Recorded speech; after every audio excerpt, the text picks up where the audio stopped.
Hello, how are you? Billy with Billy Does Motorcycles is back.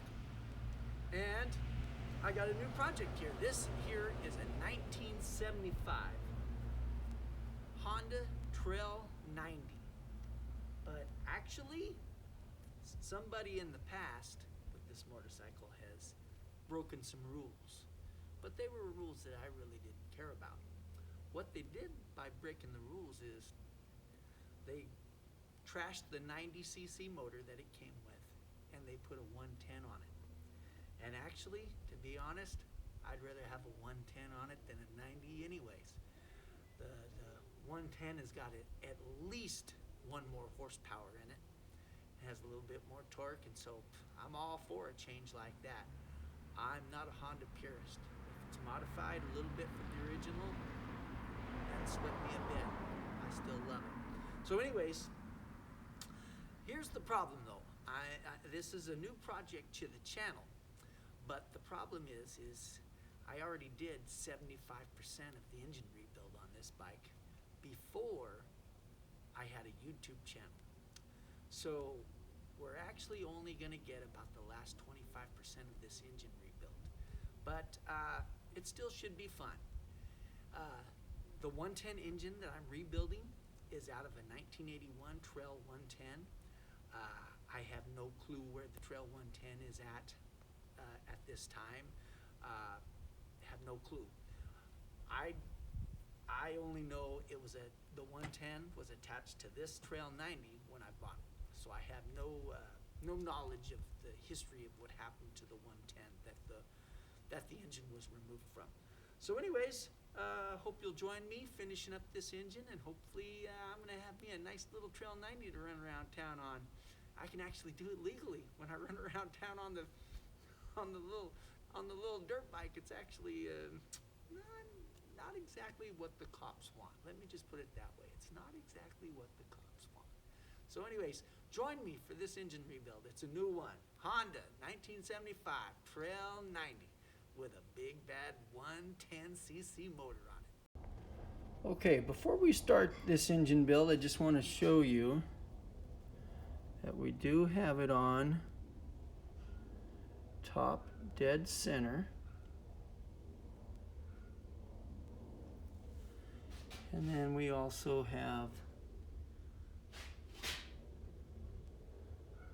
the cam matched up right where it's supposed to be. That's where the camming marks are.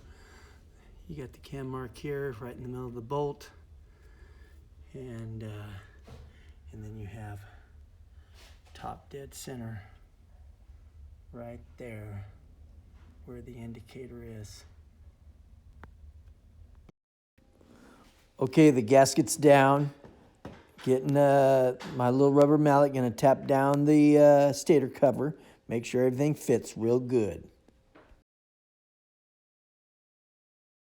Alrighty, now for the real torquing. They recommend you do it in a crisscross pattern. Torque it down in a crisscross pattern. I think the torque on this is only about 6-7 pounds.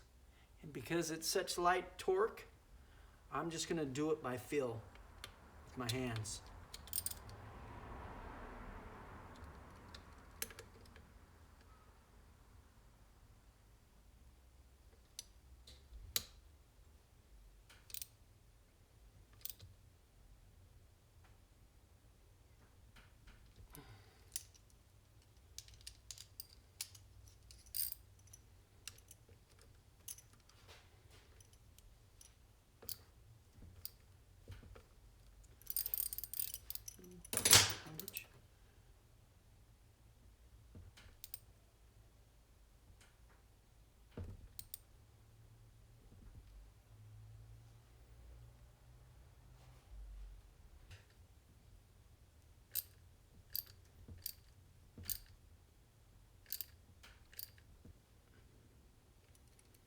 All right, I got a stator cover on now.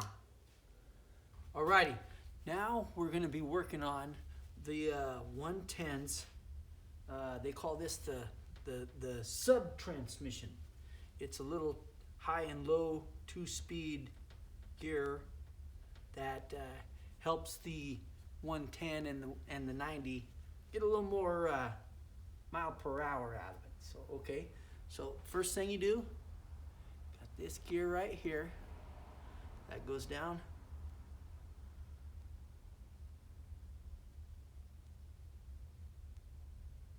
That goes in first.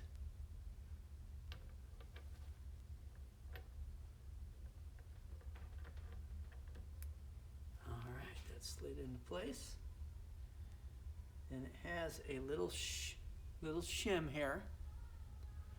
That goes next. You can tell this little shim, it has teeth on it that match the grooves in the shaft.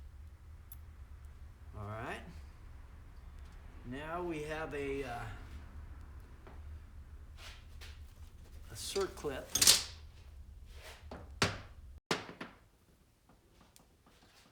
You gotta put this thing down.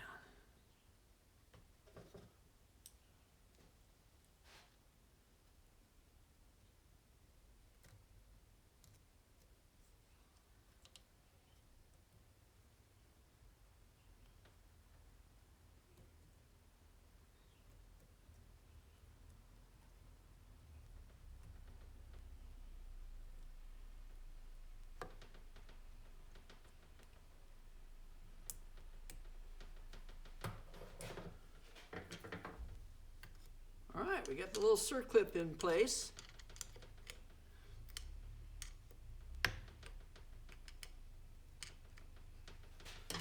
All right, beautiful, beautiful, beautiful. We're almost done. Okay, so now you got this little shaft here with a solid little pin right there. And that goes down on with the small gear. So it's going to look like this. The small gear is going to be down here with the pin. The big gear is going to be the small pin down here with the small gear. And then the big gear will be up on top. And then what we're going to do is we're going to install all of these at the same time, because it really won't work any other way unless you install them all at the same time. And make sure that there's a little notch for that pin I showed you. You gotta make sure the little pin notch gets where it's supposed to be. And then you want to get your shift arm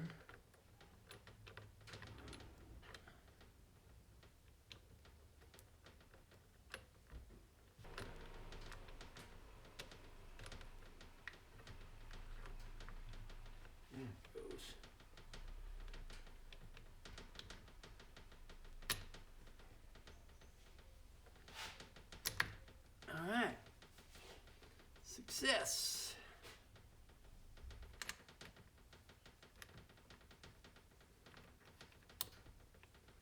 Okay, that's high gear, that's low gear. High gear, low gear.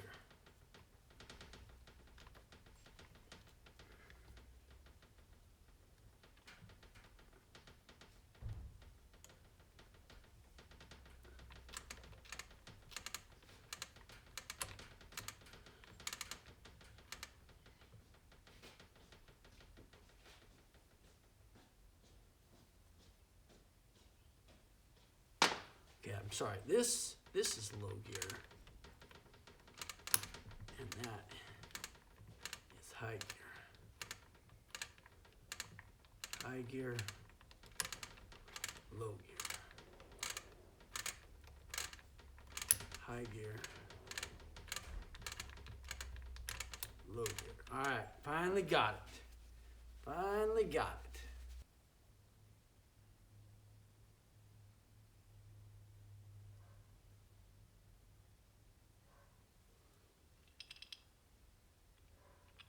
And I put gasket maker on both sides.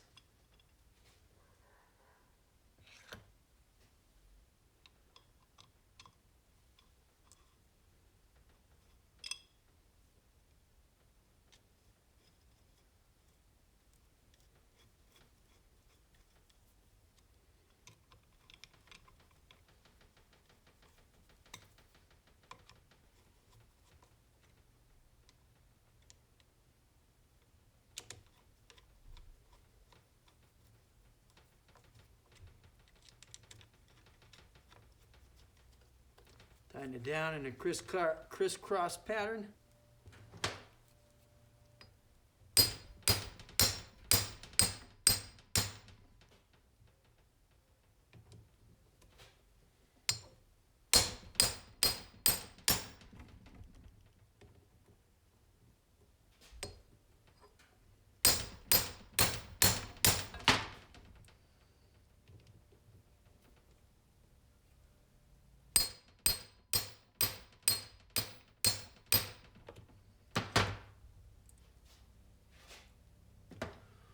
Okay, that's how you do a sub-transmission. A sub-transmission on a Honda 90 CT 110. Okay, here is the diagram of the dual range transmission.